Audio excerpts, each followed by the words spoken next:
The stars hung like diamonds in the velvet expanse of space, their light piercing through the atmosphere of Zorathia, a planet where tradition was as unyielding as its crystalline mountains. In the heart of the royal palace, carved from shimmering obsidian stone and adorned with luminescent vines that pulsed faintly with bioluminescence, Princess Lyra stood on her balcony overlooking the city below. Her long, silvery hair cascaded down her back like liquid moonlight, catching the glow of 2 moons suspended high above. She wore a gown woven from threads spun by the sacred star weavers, an intricate lattice of golden filaments that seemed to ripple with every breath she took. Zorathian society was steeped in rituals older than the constellations themselves. Every aspect of life, from governance to marriage, was dictated by laws etched into ancient tablets housed deep within the Temple of Eternity. These laws decreed that members of the royal bloodline must marry only those of noble Zorathian heritage, ensuring the purity of their lineage and maintaining balance across the galaxy. To defy this decree was not merely rebellion, it was sacrilege, punishable by exile or worse. Yet for all its grandeur and order, Zorathian culture carried an undercurrent of cold rigidity, one that left little room for individual desires or emotions. Lyra had grown up surrounded by opulence but bound by these invisible chains. From childhood, she had been groomed to fulfill her role as heir to the throne, dutiful, poised, and unwavering in her adherence to tradition. But beneath her serene exterior lay a restless spirit yearning for something more, a longing she could scarcely articulate even to herself. The weight of expectation pressed heavily upon her shoulders, yet tonight, as she gazed at the sprawling metropolis glittering beneath her feet, she felt an unfamiliar flicker of defiance stir within her chest. It wasn't just the beauty of the night sky that captivated her, it was what lay beyond it. Tales of distant worlds whispered through the corridors of the palace during her youth, stories brought back by explorers who dared venture outside Zorathian borders. Among them were accounts of Earth, a vibrant blue-green orb teeming with life and chaos, where beings known as humans thrived despite their frailty compared to other species. Humans intrigued Lyra, not because they were powerful or advanced, but because they lived so fiercely, embracing imperfection and uncertainty with a passion that seemed almost alien to her own people. As she turned away from the railing, her gaze fell upon the ceremonial dagger resting atop a pedestal inside her chamber. It gleamed ominously in the dim light, a reminder of the vows she would soon be expected to take before the Council of Elders. Marriage alliances were already being arranged, each suitor vetted meticulously according to age-old criteria. None of them stirred anything within her, not admiration, nor affection, nor even curiosity. They were perfect candidates, yes, but hollow reflections of everything she feared becoming, another cog in the machine of tradition, another pawn sacrificed for the sake of duty. Her thoughts drifted again to Earth, to the humans who danced under open skies without fear of judgment, who laughed until tears streamed down their faces, who loved recklessly and without reservation. Was such freedom truly possible? Could there exist a world where love transcended boundaries set by birthright and law? The questions burned inside her, unanswered yet persistent, like embers refusing to die out. Unbeknownst to anyone else in the palace, Lyra had begun secretly studying human history, poring over forbidden texts smuggled into the library archives by sympathetic scholars. Each page revealed glimpses of a civilization both flawed and extraordinary, capable of great cruelty yet equally profound compassion. And among the countless tales of heroes and villains, one story resonated deeply with her, a legend about a warrior named Kale, whose courage and resilience had inspired entire generations of his kind. Though centuries had passed since his time, his name lingered in songs sung around campfires and in murals painted on crumbling walls. He was said to have fought not for glory or conquest, but for justice, for the protection of those unable to defend themselves. Kale's humanity fascinated Lyra. Not his physical form, which paled in comparison to the elegance of her own people, but his soul, the fire that drove him to stand against impossible odds, to risk everything for a cause greater than himself. She found herself wondering what it might feel like to meet someone like him, someone who defied convention not out of selfishness, but out of conviction. Someone who saw value not in titles or bloodlines, but in character and action. But such musings were dangerous. Even thinking of humans as equals went against everything she had been taught. To entertain the idea of forming any kind of bond with one, to consider the possibility of love, was unthinkable. Yet here she stood, caught between the rigid expectations of her world and the tantalizing allure of another, her heart torn between duty and desire. Little did she know, fate had already begun weaving its threads, drawing her closer to a destiny far removed from the path laid out before her. Somewhere beyond the stars, amidst the vast unknown, forces were aligning that would bring her face to face with the very embodiment of the ideals she so admired. Forces that would challenge everything she believed, and everything she thought she wanted. On the edge of a dense forest on Earth, cloaked in shadows cast by towering trees, Kale moved with practiced stealth. His darkened armor blended seamlessly with the night, save for the faint glint of steel along the edges of his blade. A seasoned warrior, he bore scars both visible and hidden, each telling a story of battles fought and lives saved, or lost. Tonight's mission was no different from countless others he had undertaken. Infiltrate enemy territory, gather intelligence, and extract survivors if possible. What made it unique, however, was the target, a mysterious artifact recently unearthed by rogue factions intent on exploiting its power. Kale crouched low behind a cluster of boulders, his sharp eyes scanning the makeshift encampment below. Fires crackled softly, casting flickering orange light across tents and crates stacked haphazardly. Guards patrolled lazily, their weapons slung carelessly over their shoulders. Clearly, they underestimated the danger posed by whoever sought to reclaim the artifact. Or perhaps they simply didn't care. Either way, it played into his favor. He adjusted the communicator strapped to his wrist, ensuring the signal remained muted. "Eyes on location," he murmured into the device, his voice barely audible even to himself. Static crackled faintly in response before settling into silence. Good. Backup wouldn't arrive unless absolutely necessary. This was his fight, his responsibility. With deliberate precision, Kale slipped through the perimeter undetected, his movements fluid and silent. Years of training had honed his instincts to near perfection, allowing him to anticipate obstacles before they materialized. Still, he couldn't shake the uneasy feeling prickling at the base of his skull, a sensation akin to being watched. He paused mid-step, his hand instinctively gripping the hilt of his sword.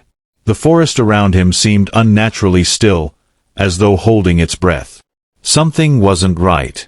Before he could react, a blinding flash of light erupted from the center of the camp, accompanied by a deafening roar that shook the ground beneath his feet. Kale stumbled backward, shielding his eyes as the brilliance faded to reveal a swirling vortex of energy hovering above the excavation site. The artifact, a jagged shard pulsating with an otherworldly glow, levitated within the vortex, its surface rippling like liquid metal. Panic spread quickly among the guards, their earlier complacency replaced by frantic shouting and scrambling. And then, emerging from the vortex itself, came her. At first glance, she appeared ethereal, almost too beautiful to be real. Her silvery hair flowed freely despite the absence of wind, framing a face that radiated both strength and vulnerability. Her eyes, wide and luminous, scanned the scene with an intensity that sent shivers down Kale's spine. She wore garments unlike anything he'd ever seen, shimmering fabric that seemed alive, shifting colors with every subtle movement. Around her neck hung a pendant shaped like a crescent moon, glowing faintly as though imbued with some inner light. For a moment, time seemed to freeze. The chaos around them receded into background noise as Kale locked gazes with the stranger. There was something profoundly familiar about her, though he couldn't place why. Perhaps it was the way she carried herself, with quiet confidence tempered by a hint of sadness, or perhaps it was the undeniable aura of authority that clung to her like a second skin. Whatever it was, it rooted him to the spot, rendering him momentarily speechless. The soldiers recovered faster than he did, raising their weapons and shouting demands in languages he didn't understand. The woman. No, not just a woman. She exuded a presence far greater than mere mortality, raised a slender hand, palm outward, and spoke a single word.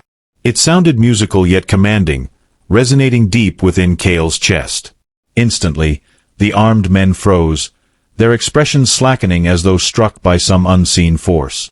One by one, they collapsed to the ground, unconscious but otherwise unharmed. Kale tightened his grip on his sword, torn between awe and caution. Whoever, or whatever, this being was, she wielded power beyond comprehension. Yet instead of fear, he felt curiosity. Who was she? Why had she appeared now, in the midst of such turmoil? And most importantly, what connection did she have to the artifact? As if sensing his thoughts, the woman turned toward him, her piercing gaze locking onto his once more. For a heartbeat, neither moved nor spoke. Then, slowly, she stepped forward, her movements graceful yet deliberate. When she finally broke the silence, her voice was soft but firm, carrying an accent that hinted at origins far beyond Earth. "You are brave to remain when others flee," she said, tilting her head slightly as though studying him.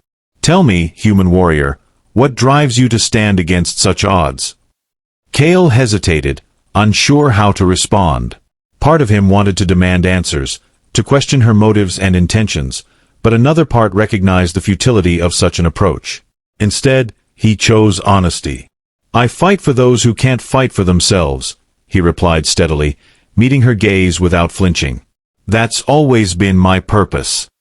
A flicker of emotion crossed her features. Admiration? Surprise? He couldn't tell. But whatever it was, it softened her demeanor, making her seem less like a divine apparition and more like a person. Someone burdened by responsibilities far heavier than his own. "I see," she murmured, lowering her hand. "Then perhaps we share a common goal, you and I." "What is it you seek?" Kale asked cautiously, keeping his weapon at the ready despite the growing sense that she posed no immediate threat. She gestured toward the artifact, now floating gently back to the ground as the vortex dissipated. "This relic belongs to my people," she explained. "Its misuse could endanger countless lives, including yours. I came to retrieve it before it falls into the wrong hands." "And you expect me to believe you?" Kale countered, skepticism creeping into his tone. "How do I know you're not lying? That this isn't some trick to claim power for yourself?" Her lips curved into the faintest trace of a smile, tinged with both amusement and melancholy. "You don't," she admitted simply. "But trust must begin somewhere, does it not?" The simplicity of her answer disarmed him. Here was someone willing to acknowledge doubt rather than dismiss it outright, someone who understood the fragility of faith and the importance of earning it. Against all logic, Kale found himself lowering his sword, if only slightly. "Who are you?"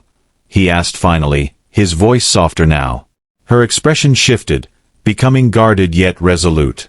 "My name is Lyra," she said after a pause. "Princess of Zorathia." The revelation hit him like a thunderclap. Zorathians were legendary figures spoken of in whispers, beings of immense power and wisdom said to dwell among the stars.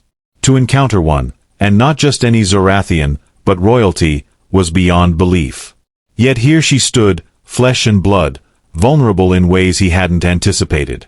"Why come here?" he pressed, struggling to reconcile the image of an alien princess with the fierce, determined woman before him. "Why involve yourself in our affairs?" Lyra's gaze hardened briefly, though sorrow lingered beneath the surface. "Because your world matters more than you realize," she said quietly. "Because sometimes, even those bound by tradition must choose a different path." Her words hung heavy in the air, laden with meaning he couldn't fully grasp. Before he could ask further, she extended a hand toward him, her posture open yet cautious. "Will you help me, Kale? Together, we may prevent disaster."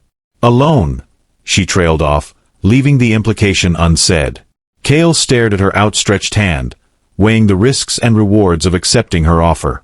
Logic screamed at him to walk away, to leave this enigma to deal with her own problems.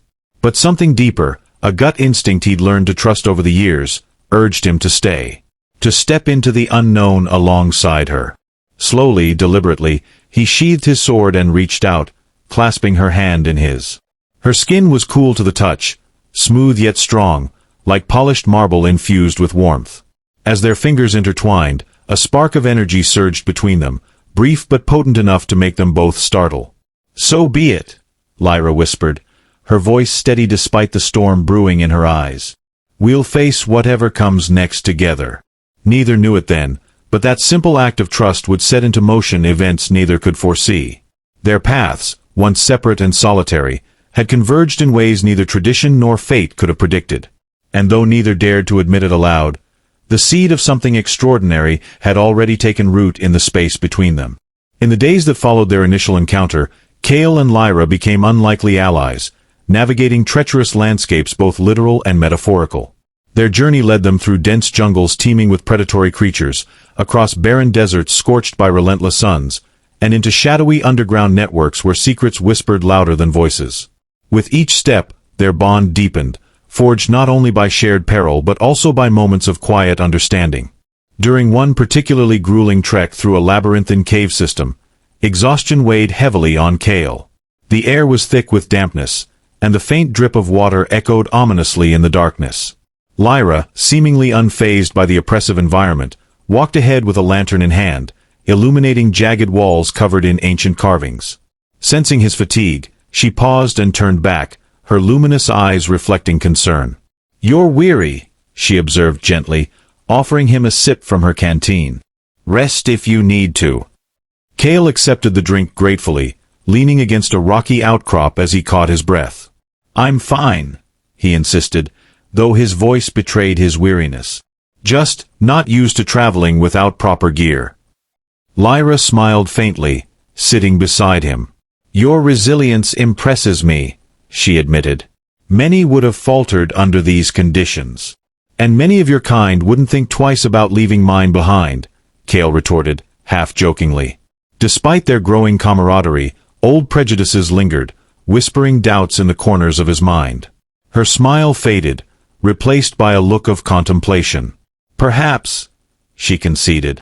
"But you've shown me that courage isn't exclusive to any race or title. It resides within the heart." She placed a hand over her own chest, emphasizing the point. "You carry that flame brightly, Kale. Don't let anyone, human or otherwise, diminish it."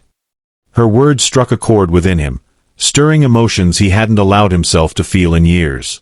Gratitude, respect, and something else he couldn't quite name swirled together, creating a warmth that spread through his veins. He nodded silently, unable to articulate a response worthy of her sincerity. Moments like these punctuated their travels, building bridges over chasms of difference. During quieter times, they exchanged stories, tales of battles fought, lessons learned, and dreams deferred. Kale spoke of his childhood in a war-torn village, where survival often meant sacrificing innocence. He described the mentors who shaped him, teaching him honor and discipline, and the friends he lost along the way. Through his words, Lyra glimpsed a world marked by struggle yet rich with resilience. In turn, Lyra shared fragments of her life on Zarathia, painting vivid pictures of opulent palaces and celestial festivals. But beneath the glamour lay threads of isolation and constraint, woven tightly by traditions she struggled to reconcile. She confessed her fascination with Earth's chaotic beauty, contrasting sharply with the sterile perfection of her homeworld. Listening intently, Kale realized how much they mirrored each other, two souls yearning for authenticity amidst artificial constructs. Their connection blossomed further during a rare respite under a canopy of stars. They sat side by side near a crackling fire, its warmth warding off the chill of an approaching storm. Above them, constellations unfamiliar to Kale twinkled brightly, casting Lyra in a celestial glow that made her appear almost otherworldly. Almost, but not entirely. For in that moment, she was simply a companion sharing solace under the vast expanse of the universe. "Do you ever wonder what lies beyond?" Lyra mused aloud, tracing patterns in the dirt with a stick. "Beyond stars, beyond galaxies, beyond everything we know?" "All the time," Kale replied, following her gaze upward. "There's comfort in mystery, isn't there? Knowing there's always more to discover." She nodded thoughtfully, then glanced at him with a playful smirk. "Careful, human. Such philosophical musings might convince me you're part Zorathian after all." He chuckled, nudging her lightly with his elbow. "Maybe I am. Wouldn't that explain why I haven't run screaming yet?" They laughed together, the sound mingling with the rustle of leaves overhead. It was a small moment, insignificant in the grand scheme of their mission, yet profoundly intimate. For the first time, barriers dissolved completely, leaving only two individuals connected by mutual admiration and burgeoning affection. Yet amidst these tender exchanges, tension simmered just below the surface. Both were acutely aware of the stakes involved, not only the retrieval of the artifact but also the implications of their partnership. Each glance, each touch carried weight, hinting at possibilities neither dared fully explore. Duty clashed with desire, tradition with temptation, creating a delicate dance neither wished to misstep. One evening, as they prepared to cross a precarious rope bridge spanning a roaring gorge, Cale hesitated, gripping the frayed ropes tightly. Heights had never been his forte, and the sight of the churning waters far below did little to ease his nerves. Sensing his hesitation, Lyra approached, placing a reassuring hand on his arm. "Focus on me," she instructed softly, standing close enough for him to feel her steady presence. "Look into my eyes and take one step at a time. I won't let you fall." Trusting her implicitly, Cale obeyed, locking gazes with her as he inched forward. With each cautious step, her encouragement bolstered his resolve, transforming fear into determination. By the time they reached solid ground again, exhilaration coursed through him, fueled not just by triumph over the bridge but by the unwavering support she provided.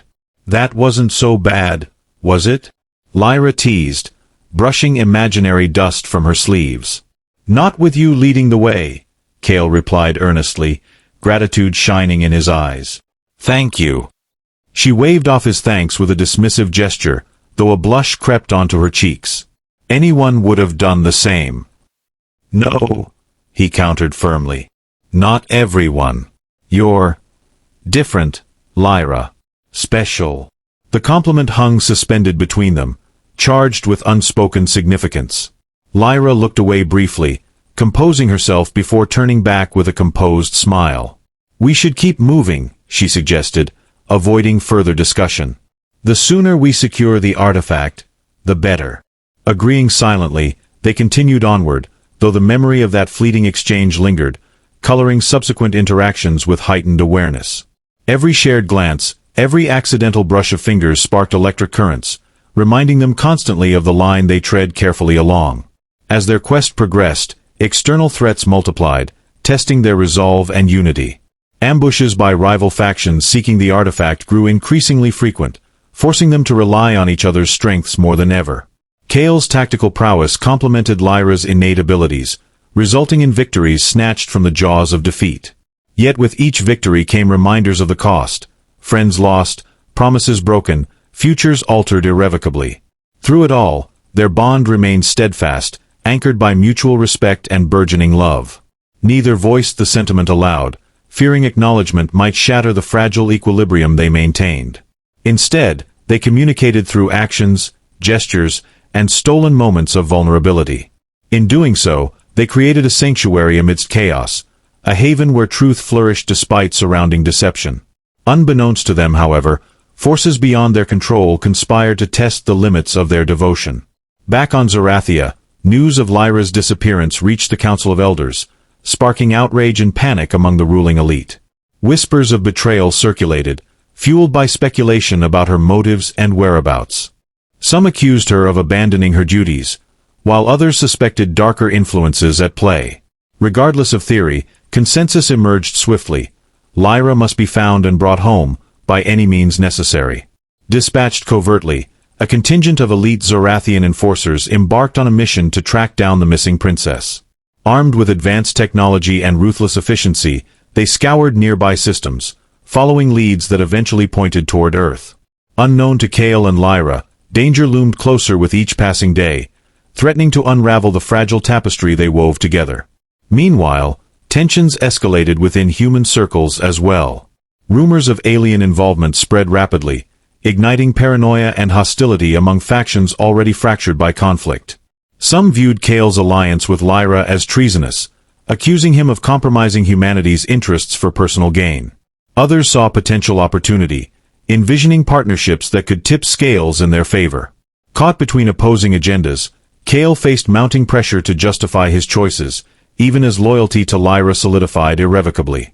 Against this backdrop of escalating turmoil, Cale and Lyra pressed onward, driven by purpose yet haunted by uncertainty. Each decision carried consequences far-reaching and irreversible, shaping destinies intertwined yet divergent. As they neared the culmination of their mission, the question lingered ominously: could their love withstand the trials awaiting them, or would duty ultimately sever the ties binding them together?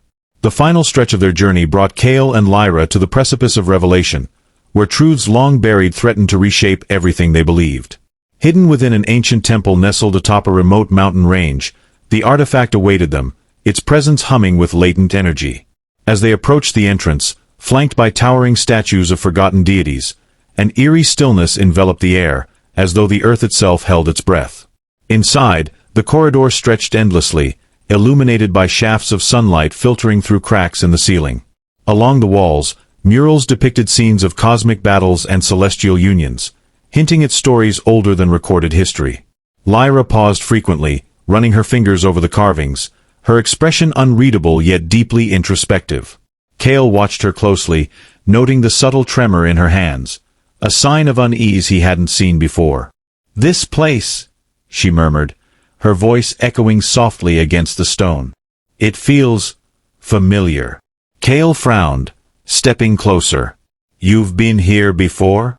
"No," she replied quickly, shaking her head.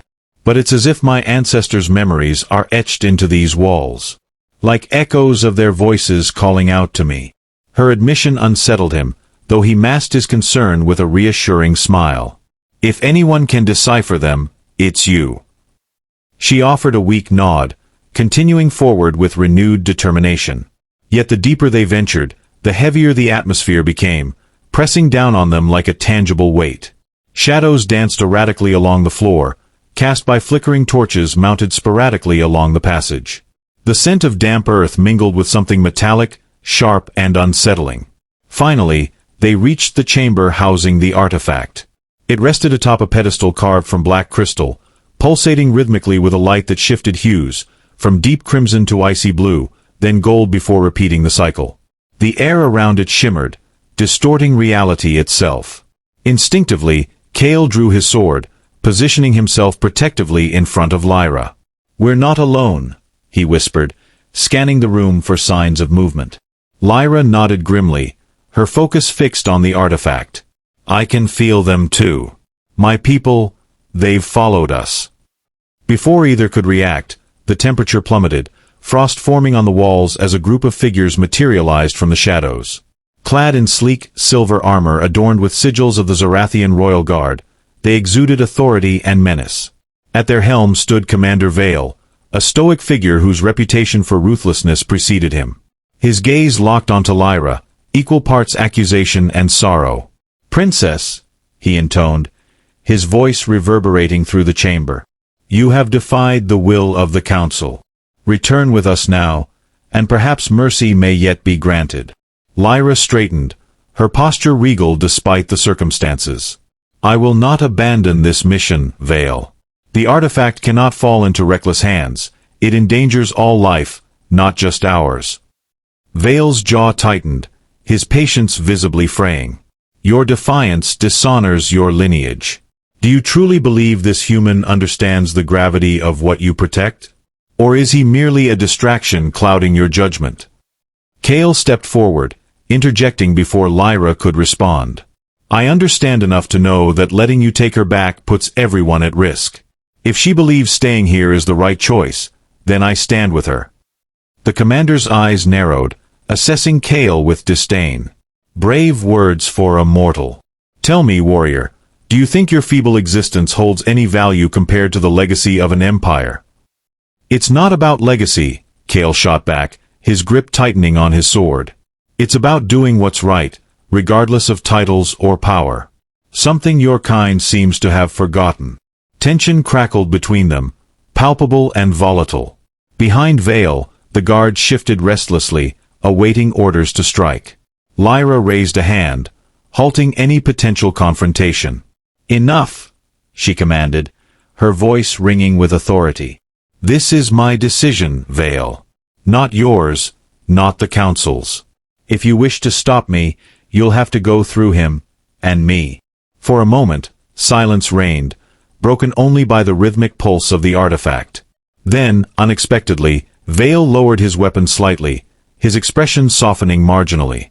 "You remind me of your mother," he said quietly, addressing Lyra. "She too chose love over duty once. Look where it led her." Pain flashed across Lyra's face, but she masked it swiftly. "My mother made sacrifices for peace. I intend to do the same, for all beings, not just my own." Vale sighed, resignation etched into his features. "Very well. But know this, princess, Should you fail, the consequences will fall upon you alone. Your actions today will shape destinies far beyond your comprehension." With that, he signaled his troops to retreat, their forms dissolving into shadow as abruptly as they had appeared. The chamber returned to its previous stillness, though the weight of impending doom lingered heavily in the air. Cale turned to Lyra, concern etched into his brow. "What did he mean about your mother?" She hesitated, her gaze dropping to the floor. "It's a story for another time," she murmured evasively. "Right now, we need to secure the artifact." Reluctantly, Cale let the matter drop, focusing instead on the task at hand. Together, they approached the pedestal, the artifact's glow intensifying as they drew nearer. Lyra extended her hand cautiously, her fingers trembling as they hovered above its surface. A surge of energy coursed through her, images flooding her mind, visions of destruction and renewal, of civilizations rising and falling, of choices that would determine the fate of countless worlds. Gasping, she withdrew her hand, clutching her head as the influx of information overwhelmed her senses. Cale steadied her, alarm evident in his voice. "Lyra, what's happening?" "It's showing me," she stammered, struggling to process the torrent of knowledge. "The artifact, its power isn't meant to destroy. It's meant to unite, to bridge divides between species, to foster understanding." Her words trailed off as realization dawned. This wasn't merely a relic of Zorathian origin, it was a key to something greater, a catalyst for change on a universal scale. And she, standing at the nexus of two vastly different worlds, held the responsibility of wielding it wisely. But wisdom demanded sacrifice. As the visions continued to unfold, Lyra saw glimpses of her future, of decisions that would tear her apart, of paths diverging irreparably. Love and duty collided violently within her, each demanding allegiance, neither granting reprieve. Tears welled in her eyes as she turned to Cale, searching his face for answers she knew he couldn't provide. "We can't undo what's been set in motion," she whispered, her voice breaking. "But I swear to you, Cale, I'll find a way to make this right. For both our peoples." He cupped her face gently, wiping away a stray tear with his thumb. "Whatever happens, we'll face it together. Always." Their embrace was brief yet profound, sealing a promise neither fully understood but both vowed to uphold. As they prepared to leave the chamber, the artifact secured safely within a containment field, the enormity of their undertaking settled over them like a mantle. Ahead lay challenges unimaginable, choices fraught with peril, and sacrifices that would test the very core of their beings. Yet amidst the uncertainty, one truth remained steadfast. Their love, born in defiance of tradition and nurtured through adversity, had become a beacon of hope, a testament to the possibility of unity in a fractured cosmos. Whether it would endure the trials to come remained unwritten, a chapter yet to unfold in the grand tapestry of fate. As they emerged from the temple, the horizon glowed with the first light of dawn, painting the sky in hues of gold and crimson. Lyra clutched the artifact tightly, its hum now a steady rhythm matching her heartbeat. Cale stood beside her, his presence unwavering despite the storm clouds gathering on the edge of the horizon, both literal and metaphorical. "We've only just begun," Lyra said softly, her voice tinged with both resolve and sorrow. "I know," Cale replied, taking her hand in his. "But whatever comes next, we'll face it, together." Behind them, the temple's ancient doors sealed shut, as if guarding secrets meant for another time. Ahead, the world braced for change, unaware of the sacrifices that would soon be asked of two souls who dared to defy destiny. And as the winds carried whispers of an uncertain future, their intertwined hands became a silent vow, a promise to fight not just for each other, but for a universe that desperately needed unity. The stars above seemed to shine brighter, watching, waiting, for love, no matter how fragile, had begun to rewrite the rules of existence itself.